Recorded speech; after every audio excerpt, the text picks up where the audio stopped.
मित्रों, यह मुगल वंश का दूसरा पार्ट है। पहला पार्ट में मैंने आपको बाबर करवाया था, उम्मीद है कि आपने याद किया होगा। और दूसरे एपिसोड में मैं हुमायूं लेकर के आया हूँ। देखिए, हुमायूं जो था यह बाबर का सबसे बड़ा पुत्र था और आगे चल करके यही आगरा की गद्दी पर बैठा, अर्थात बाबर का उत्तराधिकारी बना। ठीक है, और यह 23 वर्ष की अवस्था में आगरा की गद्दी पर बैठा था। तो आइए इसके बारे में जो है कि देखते हैं क्या महत्वपूर्ण तथ्य है, क्योंकि यहाँ से परीक्षा में प्रश्न बनते ही बनते हैं, तो आप लोग ध्यान रखिएगा। सबसे पहला है कि हुमायूं का जन्म कब हुआ था। तो इसका जन्म 1508 ईस्वी में हुआ था और वो हुआ था काबुल में। आपको मैंने बाबर में पढ़ाया था कि बाबर ने 1504 ईस्वी में काबुल को जीता था और 1508 ईस्वी में वहीं पर हुमायूं का जन्म हुआ था। आगे है कि इसके पिता का नाम आपको मालूम ही है, बाबर था, और माता का नाम था माहम सुल्ताना।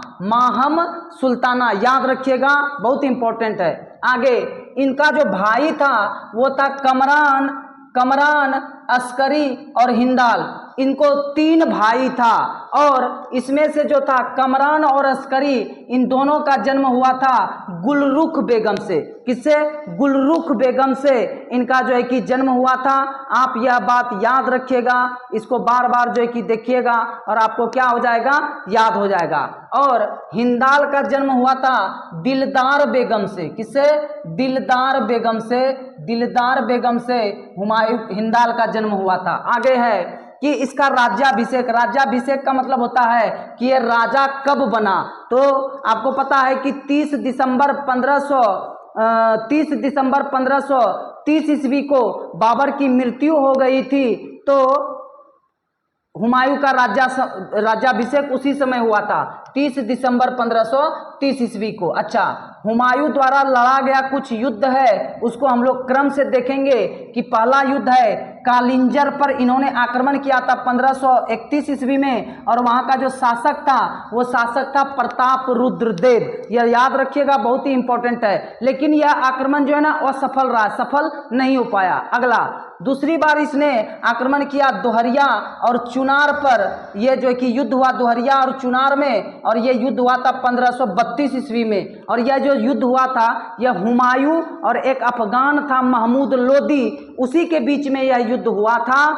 और इसमें जो है कि महमूद लोदी पराजित हो गया और हुमायूं ने चुनारगढ़ का किला शेरशाह से छीनने का प्रयास किया था। ठीक है ना, ये याद रखिएगा। उसी समय से शेरशाह सूरी के आंखों में हुमायूं खटकने लगा था और आगे चल करके ऐसा हुआ कि हुमायूं शेरशाह सूरी से युद्ध में पराजित हुआ और हुमायूं को भारत छोड़कर जाना पड़ा और भारत में मुगल वंश की समाप्ति हो गई प्रथम चरण में, और भारत में स्थापना हो गया सूर वंश का, जिसका स्थापना किया था शेरशाह सूरी में। तो आप लोग इसका स्क्रीनशॉट ले लीजिए, फिर हम लोग आगे चलते हैं। ठीक है, आइए।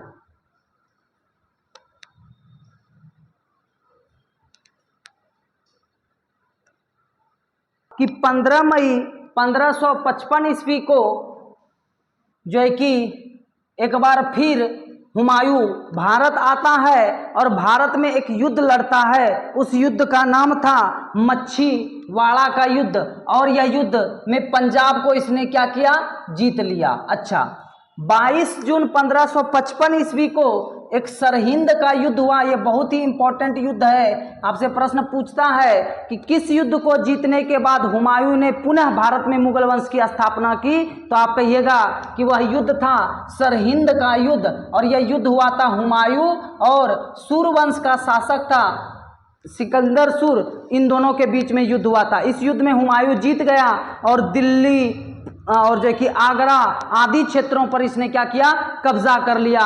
और इसी युद्ध को जीतने के बाद हुमायूं ने पुनः एक बार अपना क्या करवाया, राज्याभिषेक करवाया और बादशाह बन गया। तो आपको कहेगा कि बताइए 2 बार बादशाह बनने वाला जो कि शासक कौन था, तो आप बताना, हुमायूं था। ठीक है, हुमायूं था। आगे देखिए कि 24 जनवरी 1556 ईस्वी को मृत्यु हो गई इनकी। कैसे मृत्यु हुई? तो इसने अपने विरोधियों को जलाने के लिए दिल्ली में एक पुस्तकालय बनाया था जिसका नाम था दीन पनाह भवन। नाम ध्यान से सुनिए, परीक्षा में पूछता है। दीन पनाह भवन, इसका निर्माण इसने 1533 ईस्वी में करवाया था। यह पुस्तकालय था और दिल्ली में स्थित था। इसी के सीढ़ियों से गिर करके हुमायूं की मृत्यु हो गई। एक जो कि लेखक है, इतिहासकार है, उनका नाम है लेनपुल। लेनपुल ने जो कि कहा है कि जिस प्रकार हुमायूं पूरा जीवन लड़ते गिरते बजड़ते जीते रहा, उसी प्रकार गिरते पड़ते उसकी मृत्यु हो गई। यह बहुत ही इंपॉर्टेंट कथन है, याद रखिएगा। और जो कि मृत्यु हो गया, इसका जो मकबरा है वो कहाँ पे स्थित है? दिल्ली में स्थित है, दिल्ली में स्थित है। और इनका जो उत्तराधिकारी हुआ उनका नाम था अकबर, तो इनका ही पुत्र था अकबर, वही उत्तराधिकारी बने। अच्छा, एक बात और मैं आपको इम्पोर्टेंट बता दूं कि हुमायूं की मृत्यु हो गई थी तो ये पूरे साम्राज्य में पता न चले और जो कि जनता को पता न चले, जनता में आक्रोश ना हो, जनता को दुख ना हो और कोई भी विरोधी राष्ट्र ये सोचकर कि कोई बादशाह नहीं है आक्रमण ना कर दे, इसके लिए क्या किया कि उस समय परंपरा थी झरोखा दर्शन का। मुगल जो भी बादशाह होते थे वो आते थे और क्या करते थे, जनता को अपना दर्शन दिखाते थे। और हुमायूं की तो मृत्यु हो गई तो दर्शन दिखाए कौन?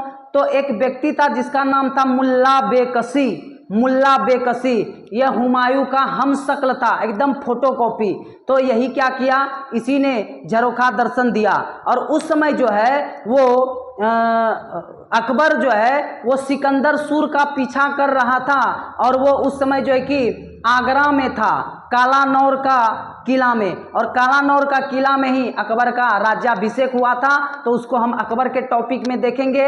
आप इसको 1 से 2 बार चला के देखिए और आपको याद रहेगा, निश्चिंत ही याद रहेगा। बस आप ध्यान को कंसंट्रेट करके देखना और अगर वीडियो अच्छा लगे तो इसको लाइक भी कर देना। और जो भी गांव में दूर दराज क्षेत्रों में विद्यार्थी रहते हैं उनको भी शेयर कर देना ताकि उनकी तैयारी अच्छी हो सके और हमारा जो सपना है वो पूरा हो सके, शिक्षा सबको मिले। ठीक है, शिक्षा सबको मिलना चाहिए, यह उनका मौलिक अधिकार है, यह उनका मौलिक अधिकार है। तो आप वीडियो शेयर कर दीजिएगा। कुमार सौरभ सर का बस एक ही है सपना, भारत के सभी डिपार्टमेंट में हो छात्र अपना। तो आप वीडियो को शेयर कर देना, आप इसका स्क्रीनशॉट ले लीजिए और इसको बार बार रिवीजन करिए, कॉपी पे नोट कर लीजिए, इसका फेयर बना लीजिए और उसको जो है कि 1-2 बार क्या करते रहिए, देखते रहिए। ठीक है, तब तक के लिए जय हिंद, जय भारत।